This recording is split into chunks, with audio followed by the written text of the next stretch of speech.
하나님의 말씀, 진통과 소통, 그렇게 제목을 정했습니다. 진통과 소통, 그리고 부제로 코로나19 영적 방역과 심리 백신, 그런 제목을 정했습니다. 왜 이런 제목을 정했는가? 제 말씀을 들어보시면 그 의미를 아시게 되리라고 생각을 합니다.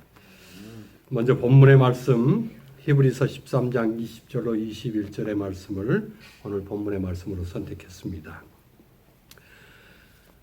신약성경 370페이지, 신약성경 370쪽입니다. 히브리서 13장 20절로 21절 제가 봉독하겠습니다. 양의 큰 목자이신 우리 주 예수를 영원한 언약의 피로 죽은 자 가운데서 이끌어내신 평강의 하나님이 모든 선한 일에 너희를 온전케 하사 자기 뜻을 행하게 하시고 그 앞에 즐거운 것을 예수 그리스도로 말미암아 우리 속에 이루시기를 원하노라. 영광이 그에게 세세 무궁토록 있을지어다. 아멘. 히브리인들에게 편지와 서신을 보내고 그 서신의 말미에 이제 이와 같은 서신을 보내는 바울의 심정, 또 그 마음을 여기 요약해서 기록하고 있습니다. 이 말씀이 의미하는 세 가지 사실이 있습니다.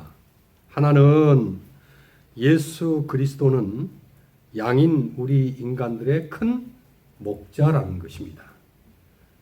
그 다음에 두 번째는 평강의 하나님께서 그 목자를 양을 위해 죽게 하심으로 십자가 언약을 이루시고 우리를 살리셨다는 것입니다.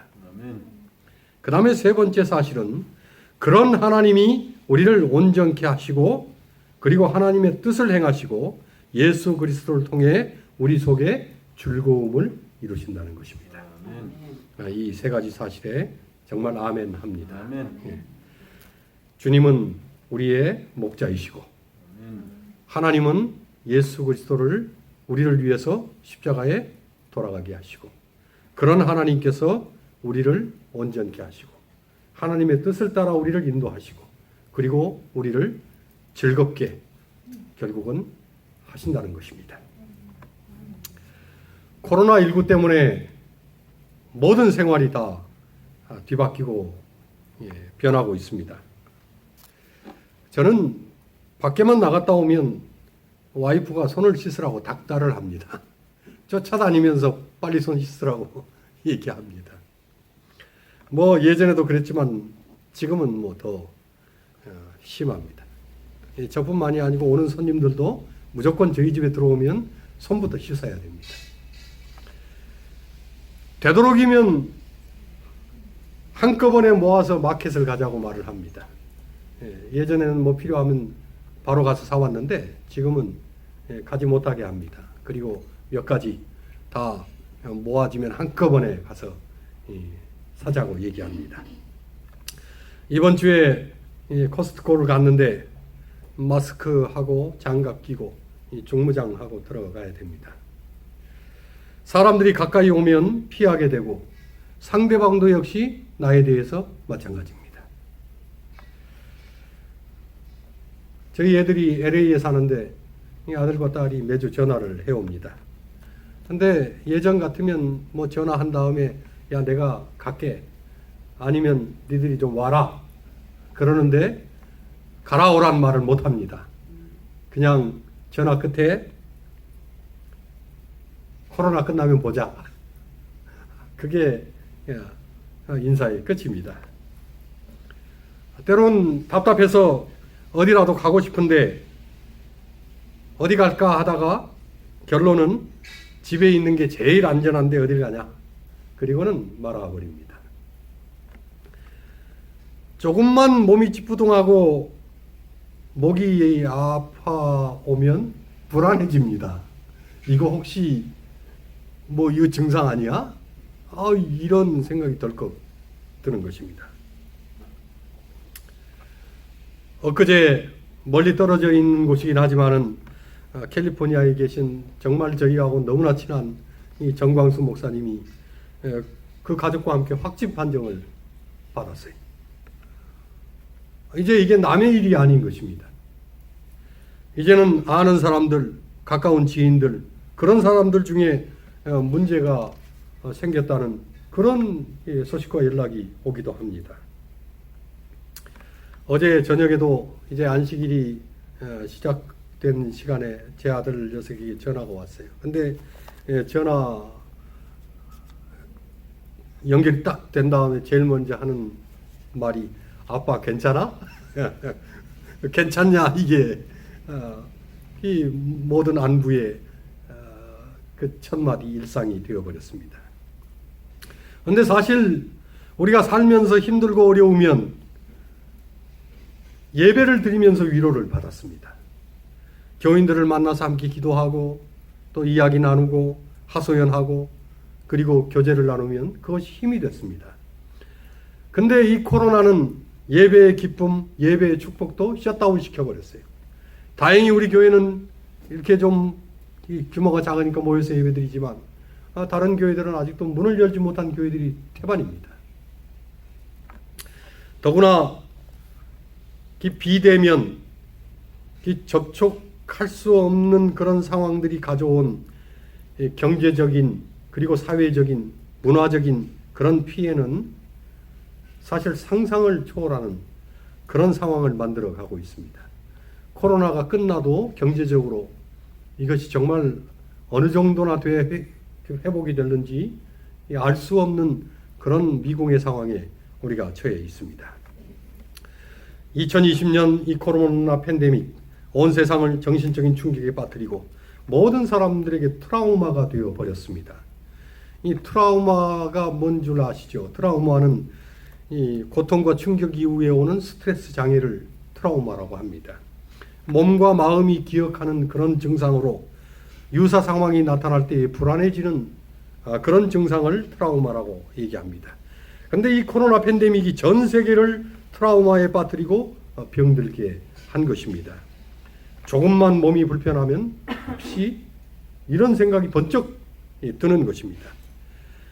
그리고 확진자가 아니어도 이 보균 상태에서 이 전염이 될 수 있기 때문에 사람을 만나도 괜찮은 것일까? 손님이 와도 괜찮을까? 이런 생각들이 우리에게 먼저 찾아옵니다. 그리고는 의심, 걱정 이런 마음이 드는 것입니다. 만나기도 전에 미리 심리적인 데미지를 받습니다. 트라우마가 생긴 것입니다. 그렇다면 이런 심리적인 상처를 어떻게 해결할 수 있을까? 이걸 어떻게 치유해야 될 것인가? 우리는 성경 안에서 해답을 찾아야 합니다. 그런데 이런 심리적인 상처를 치유할 수 있는 유일한 방법은 이런 상황을 통제하고 지배할 수 있는 그런 능력을 만나야 됩니다. 이걸 해결할 수 있는 능력을 가지고 있는 그런 능력을 만나야 되는 것입니다. 만일 그런 능력을 만날 수 있다면 해결이 되는 것입니다. 그런데 결론부터 얘기하자면 우리가 한 가지 기억해야 될 사실은 이 세상의 어떤 일도 하나님의 통제 아래 있다는 것입니다. 마태복음 10장 29절에 예수님께서 참새 한 마리도 아버지께서 허락하지 아니하시면 그 하나라도 땅에 떨어지지 아니하리라고 말씀을 하셨습니다. 아무리 소소한 일도 아무리 하찮은 일도 하나님은 다스리고 통제하신다는 것입니다. 하나님은 심지어 머리카락까지 세시는 분이라고 예수님은 말씀을 하셨습니다. 그러니 그 어떤 것도 하나님의 통제를 벗어날 수 없습니다. 또한 성경 다니엘서 4장 25절은 지극히 높으신 자가 인간 나라를 다스리며 자기의 뜻대로 그것을 누구에든지 주시는 줄을 아시리이다 라고 말을 합니다. 하나님은 나라와 권세와 세상의 모든 것을 다스리고 통제하십니다. 그 어느 것도 하나님의 통제를 떠날 수 없습니다. 사단 마귀가 코로나19로 세상을 흔들어 대지만 하나님은 그 모든 상황을 아시고 지켜보고 계십니다. 하나님께서 지금 이 모든 상황을 모르실까? 그럴 리가 없습니다. 하나님은 다 보고 계시는 것입니다. 그러니 사실 하나님께서 전 우주적인 권세와 통제권을 가지고 계심을 우리가 믿는다면 그 사람은 결코 두려워하지도 흔들리지도 않습니다. 아멘. 지난주에도 말씀드렸지만 우리는 조심은 하지만 두려워하지는 않는 것입니다. 아멘. 철저히 예방하고 방역은 하지만 무서워하지는 않는 것입니다. 아멘. 우리는 지금 진통을 겪고 있습니다. 진통이 심하면 고통이 됩니다. 그런데 진통이 다 나쁜 것은 아닙니다. 때로 진통이 성장통이 될 수도 있습니다. 어떻게 하면 그렇게 될까? 진통으로 인해서 도리어 하나님과 소통할 수 있다면 하나님은 그 어떤 진통도 고통이 아니라 성장통으로 바꾸십니다. 그러니 중요한 것은 진통을 진통으로만 머물게 할 것이 아니라는 것입니다. 진통을 고통으로만 생각할 것이 아니라고 하는 것입니다. 우리는 진통을 성장통으로 바꿀 하나님과의 소통을 구하면 되는 것입니다. 그러니 중요한 것은 진통이 아니라 소통인 것입니다. 진통이 오면 바로 소통으로 가는 것입니다. 하나님, 흔들립니다. 붙잡아 주십시오. 하나님, 어렵습니다. 도와주십시오. 하나님, 두렵습니다. 용기를 주십시오. 진통을 소통으로 바꾸는 것입니다. 그 진통이 어떤 것이든 가지고 하나님께 나아가서 하나님과 소통하는 것입니다. 저는 하나님과의 소통이 영적인 방역 그리고 심리적인 백신을 맞는 것이라고 생각을 합니다. 이 영적 방역, 심리 백신, 이건 제가 생각해 본 용어입니다. 뭐 의학적으로 나와 있는 용어가 아니에요. 그냥 제가 뭐 영적으로 방역하면, 심리적으로 백신을 맞으면 이 모든 문제가 하나님 안에서 해결될 것이라고 하는 생각을 하는 것입니다. 사람은 본능적으로 안전을 추구합니다. 그래서 이 불안하다는 것은 안전하지 않다는 의식을 말하는 것입니다. 그리고 불안이 지속되면 스트레스를 받고 더 깊은 불안감, 무기력감, 그리고 분노, 우울증을 만들어냅니다. 지금 이 팬데믹 세상은 불안함, 분노, 우울증이 가득합니다.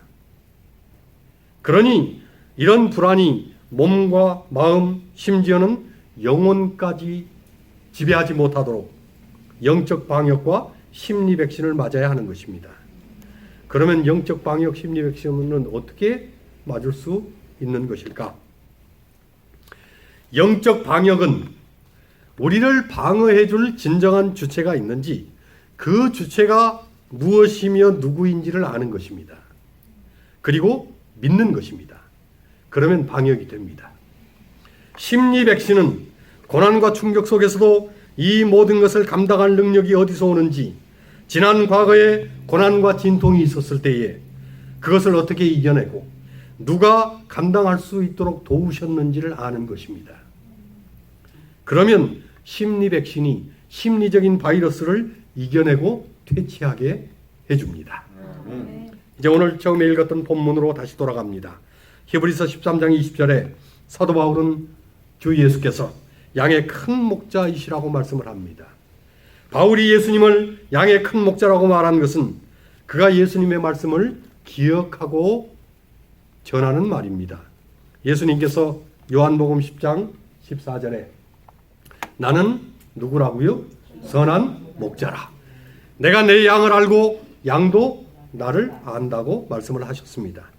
양은 목자의 음성을 알고 언제나 그 음성을 따라갑니다. 그리고 양은 목자를 따를 때에 가장 안전하고 가장 풍요롭고 가장 행복합니다.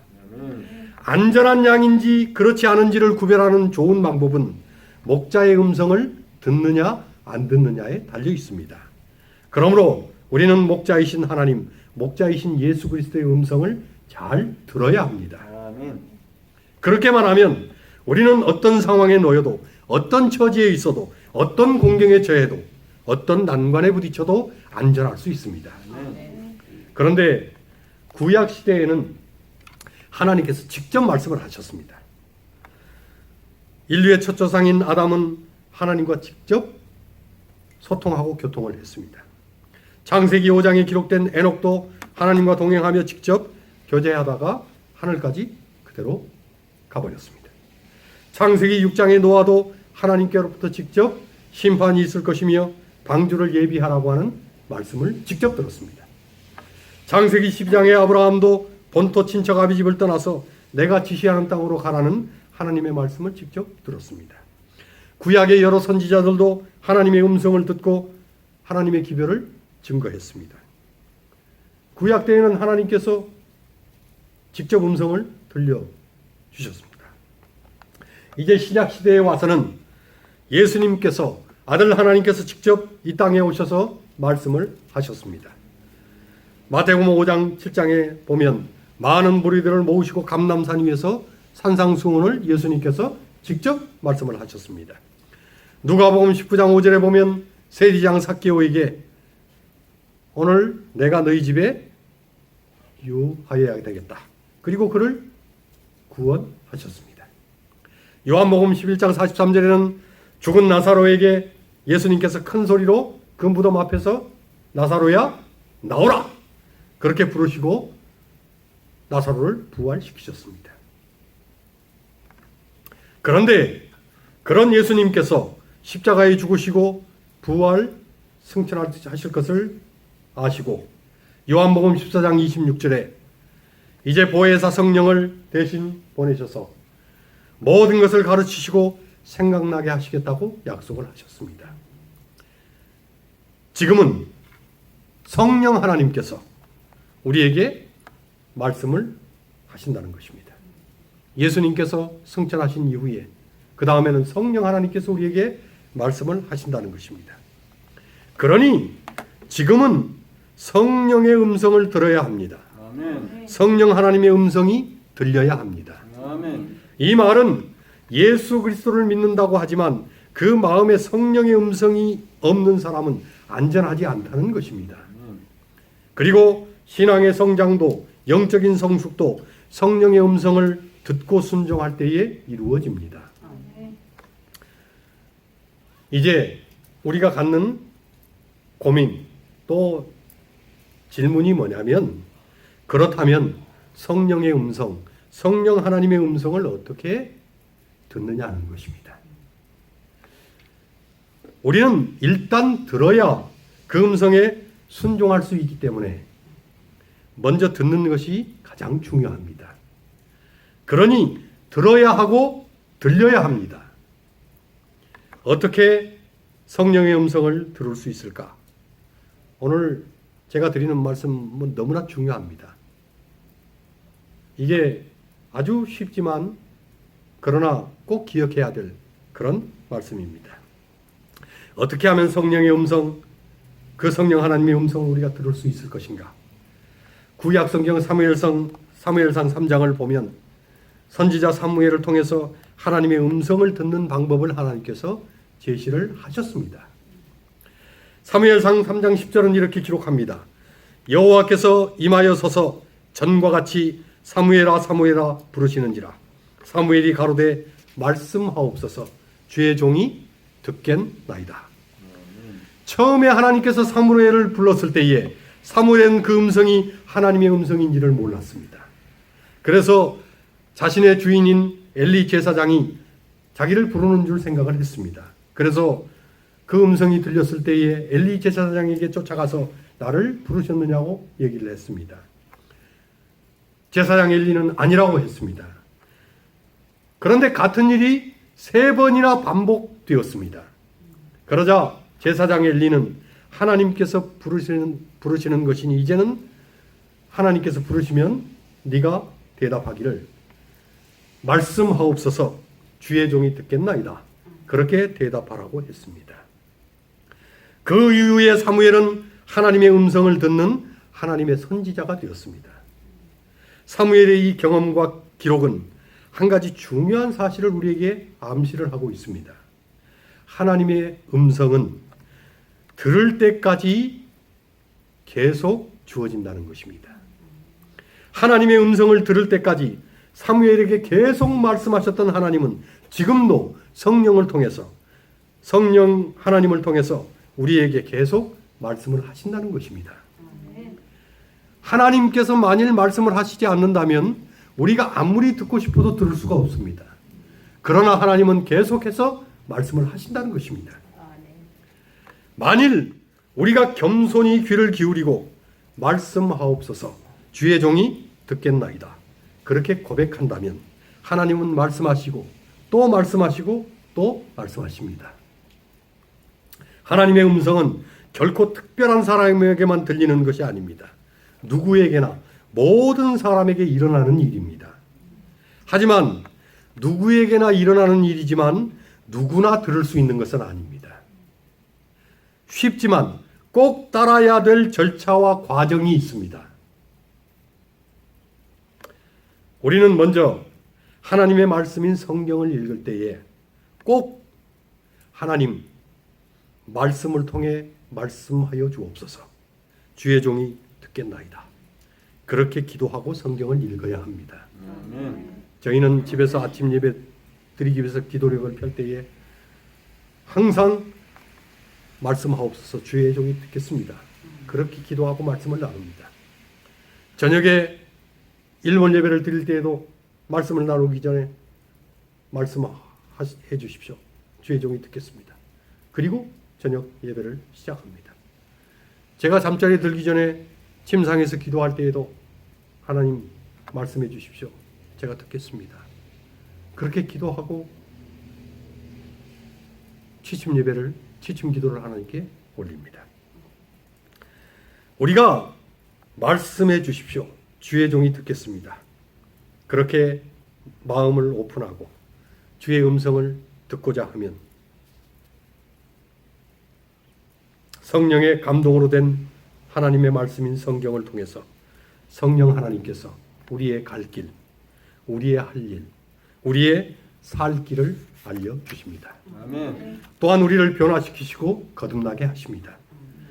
그래서 베드로전서 1장 23절은 너희가 거듭난 것이 썩어질 씨로 된 것이 아니요 썩지 아니할 씨로 된 것이니 하나님의 살아있고 항상 있는 말씀으로 되었느니라고 그렇게 기록을 합니다. 중요한 것은 말씀을 읽을 때에 듣고자 하는 마음으로 읽어야 한다는 것입니다. 그러면 하나님께서는 반드시 말씀하십니다. 성령 하나님께서 성경 말씀으로 말씀하게 하시고 그것을 듣고자 하기를 간절히 권고합니다. 들으려고 하면 들려주시기 때문입니다. 그 다음에 우리는 기도를 통해서 성령 하나님의 음성을 들을 수 있습니다. 이사야 58장 9절은 네가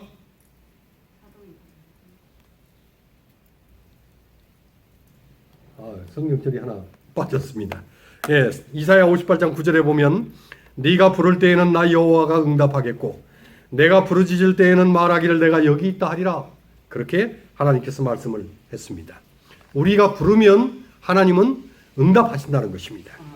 우리가 부르짖으면 하나님은 내가 여기 있다고 말씀하신다는 것입니다. 하나님께서 그렇게 하시겠다고 하셨으면 반드시 그렇게 하십니다. 하나님의 음성을 듣는 것은 결코 어려운 일이 아닙니다. 그러나 다시 한번 강조하지만 절차와 과정이 필요합니다. 모든 것을 멈추고 마음 문을 열고 조용히 엎드려서 주님 말씀하십시오, 주의 종이 듣겠나이다, 그렇게 기도하고 사무엘처럼 잠잠히 기다려 보시기를 바랍니다. 그러면 우리가 듣고자 마음을 열면 우리는 내면 속에서 울리는 성령의 음성을 듣게 됩니다. 성령께서 조용히 책망하시는 그런 음성도 들리고 성령께서 이렇게 행하라고 하는 그런 음성도 들리고 내가 안다, 걱정하지 마라, 그런 음성도 듣게 됩니다. 우리가 그 음성에 순종하면 하나님은 더 확실하게, 더 분명하게 우리에게 말씀하시고 우리는 그 음성이 확연히 들리게 됩니다. 우리가 큰 영적인 거목으로 성장하지 못하는 것은 성경 지식이 부족해서가 아닙니다. 그것은 성령의 음성에 반응하지 않거나 불순종하기 때문입니다. 때로 성경을 읽기만 하고 끝나버립니다. 설교를 듣기만 하고 끝나버립니다. 요즘은 동영상으로 시청하고 관람만 하고 끝나버립니다. 사실 그것은 충분한 것이 아닙니다. 말씀을 읽고 듣고 보았으면 조용히 무릎을 꿇고 하나님, 이제는 개인적으로 저에게 말씀해 주십시오. 주의 종이 듣겠나이다. 하나님의 음성을 경청하는 시간이 필요한 것입니다. 그러면 내 내면에서 말씀하시는 성령의 음성이 들리게 됩니다. 왜냐하면 주님은 내 속에 계신 내 삶의 주인이십니다. 우리는 예수님을 마음에 모시고 사는 것입니다. 주님이 내 안에 계십니다. 그리고 내 안에서 말씀하시는 것입니다. 듣고자 하면, 그리고 들으려고 한다면 성령의 음성으로 하나님은 내 안에서 말씀하시고 증거하시고 지시하시고 안위하십니다. 때로는 내가 내 속으로 그냥 그렇게 생각하는 거 아니야? 그런 의문이 들 수 있습니다. 그러나 하나님은 내 생각을 아십니다. 그리고 내 생각을 통제하시는 하나님이십니다. 하나님께서 내 안의 주인이라고 우리가 인정하고 동의하면 하나님은 성령의 음성으로 내 안에서 반드시 말씀하십니다. 또한 우리가 조용히 무릎을 꿇고 내 안의 소원을 다 아랜 후에 그것으로 끝나지 않고 하나님, 이제는 저에게 말씀해 주십시오. 주의 종이 듣겠나이다. 그렇게 영혼의 귀를 하나님께 기울이면 하나님은 성령의 감동으로 말씀하십니다. 화를 잘 내고 무뚝뚝한 사람에게는 부드러운 사람으로 바뀔 수 없느냐고 말씀하십니다. 불평과 불만, 원망으로 사는 사람에게 감사의 사람이 되라고 말씀하십니다. 늘상 걱정만 하는 사람에게는 입술에 찬양이 넘치게 하라고 말씀하십니다. 아멘. 죄책감으로 주눅이 들린 사람에게는 자유와 화평의 사람이 되라고 말씀하십니다. 매일 슬픔 속에 사는 사람은 기쁨이 충만하라고 말씀을 하십니다. 여전히 죄의 습관에 매인 사람에게는 죄의 속박을 끊고 거룩하게 되라고 말씀을 해주십니다. 아멘. 하나님은 우리가 예수님처럼 기쁨과 사랑과 은혜가 충만한 삶을 살기를 원하시는 것입니다. 저는 이런 하나님과의 소통의 기쁨, 이런 하나님과의 소통의 은혜를 너무나 감사하는, 그것을 정말 엔조이하는 삶을 살고 있습니다. 늘 무릎 꿇고 기도할 때마다 하나님 말씀해 주십시오. 주의 종이 듣겠습니다. 그럴 때마다 성령께서 내가 고쳐야 할 것이 있으면 이건 이렇게 좀 해보면 어떻겠니? 라고 말씀하십니다. 내가 걱정하는 일이 있으면 야 걱정하지 마. 내가 너와 함께 있잖아. 말씀해 주십니다.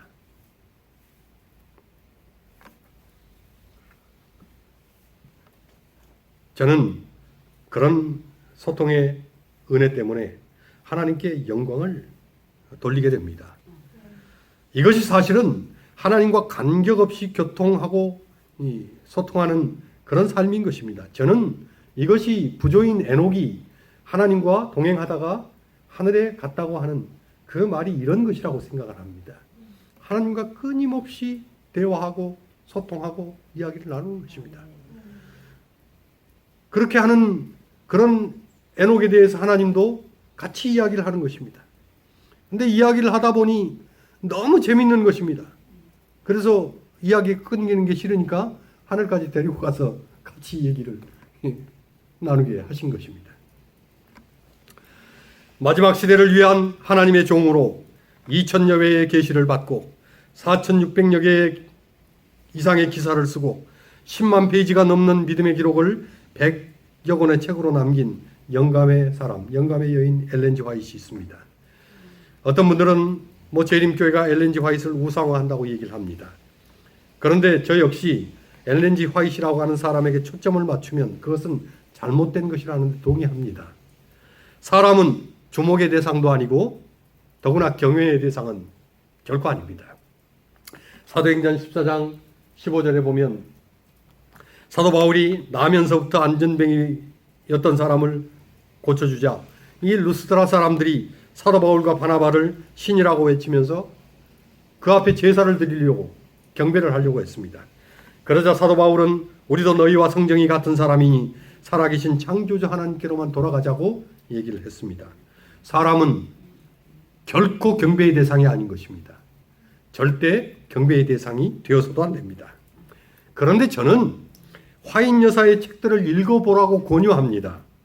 그 영감의 글을 보면 얼마나 하나님을 잘 증거하고 예수 그리스도의 마음을 깊이 있게 묘사했는지 하나님께 우리의 마음을 드리고 싶도록 정말 헌신된 삶을 살고자 하는 영성을 우리에게 불러일으킵니다. 사실 기자인 화이트는 사라지고 예수님만 그 글에서는 나타나는 것입니다. 그래서 저는 화이트를 경배하는 게 아니고 좋아하고 그의 책을 좋아하는 것입니다. 아는 것처럼 화이트는 사실 초등학교도 제대로 나오지 못한 여인입니다. 그러나 끊임없이 무릎을 꿇고 하나님의 음성을 듣고자 했습니다. 그러자 하나님께서 말씀하시고 화이트는 그 들은 말씀을 기록하여 남긴 것입니다. 듣고자 하니 더 말씀하시고 듣고자 하니 더 많이 말씀하시고 듣고자 하니 더 자주 말씀하시고 듣고자 하니 더 깊이 말씀하셔서 정말로 주옥과 같은 10만 페이지 이상의 영감의 글들을 남긴 것입니다. 그런데 그런 영감의 사람인 이지 화이트이 자신의 자서전인 그 책 196페이지에 이런 기록을 남겼습니다. 우리는 주님께서 우리를 인도해 오신 길과 우리의 과거 역사를 통하여 주신 그분의 가르침을 잊어버리는 것 외에는 미래를 위하여 두려워할 것이 전혀 없다. 주님께서 우리를 인도해 오신 길, 그리고 과거에 우리를 인도하시고 가르쳐 주셨던 그것을 우리가 잊지만 않으면 우리는 두려울 게 없다는 것입니다. We have nothing to fear for the future. 우리의 미래에서 전혀 두려워할 것이 nothing이라는 것입니다. 우리의 목자이신 하나님은 우리를 인도하고 계십니다. 그 하나님을 알고 그 음성을 안다면 그것이 우리의 영적 방역인 것입니다. 하나님께서 방역하시면 그 영역 안에서 사단 마귀는 무력해집니다. 그러니 매 순간 어디서든 하나님을 신뢰하고 하나님의 음성에 순종한다면 문제될 것이 없습니다. 또한 우리는 목자이신 하나님께서 우리의 과거를 어떻게 인도하셨는지를 압니다. 지금까지 살아오면서 우리는 수많은 고난, 수많은 염려, 수많은 두려움에서 하나님께서 우리를 안전하게 인도하셨음을 우리는 경험하고 알고 있습니다. 내가 지금 은혜인 것입니다. 내가 지금 여기서 하나님께 예배를 드리고 있는 것이 하나님의 은혜인 것입니다. 여기까지 나를 인도하신 것이 하나님의 은혜인 것입니다. 그러니 심리적 백신은 과거의 위경에서 나를 인도하신 하나님을 기억하고 그 하나님을 찬양하고 그 하나님께 영광을 돌리는 것이 방역이고 백신인 것입니다. 어떤 고난과 두려움 앞에서도 이 화인 여사의 고백처럼 과거 역사를 통해 우리에게 보여주신 주님의 인도와 가르침을 잊지만 않는다면 우리의 미래는 두려울 게 없습니다. 이것이 바로 심리적 백신인 것입니다. 우리는 지금 진통을 겪고 있습니다. 그러나 영적 방역과 심리 백신을 철저히 행하고 하나님과 소통만 한다면 그 진통은 성장통이 될 것입니다. 그리고 우리는 영적으로 더욱 깊어지는 성령의 사람들이 될 것입니다. 언제나 주의 음성, 성령의 음성에 순종하시고 코로나19의 진통을 하나님과의 소통을 통해서 성장통으로 바꾸시는 그런 우리 모두가 되시기를 간절히 바랍니다. 이제 주께서 재림하시기 직전에 더 큰 어려움과 시련과 핍박이 있을 것입니다. 그때를 생각하면 지금의 상황이 어쩌면 미리 영적 백신을 맞아두게 하는 것인지도 모릅니다. 저희는 코로나 이 사태를 겪으면서 둘이 그런 얘기를 합니다. 우리가 행동 반경도 줄어들고 또 먹고 사는 것도 간소화해지고 생활하는 모든 것이 다 축소됐어요. 이제 어떤 문제가 와도 살아낼 수 있는 그런 경험을 미리 하고 삽니다. 저희 집에 와서 보셔서 알지만 우리는 자급자족 다 하는 것입니다. 하나님께서 미리 준비하라고 하신 그런 어떤 시대의 징조, 또 그런 하나님의 인도가 있는 것이라고 생각을 합니다. 위기지만 기회가 되는 것입니다. 지금 더 하늘과 가까워지고 지금 더 예수님을 닮아가고 지금 더 영적으로 깊어지는 그런 십자가의 사람, 성령의 사람, 하늘 사람으로 사시게 되기를 간절히 기원합니다. 그러다가 조만간 주님 오시는 재림의 날, 그 영광의 날에 구름 위로 끌어올리워져서 그대로 하늘로 입성하는 우리 모두가 되시게 되기를 주님 이름으로 간절히 축원합니다. 아멘.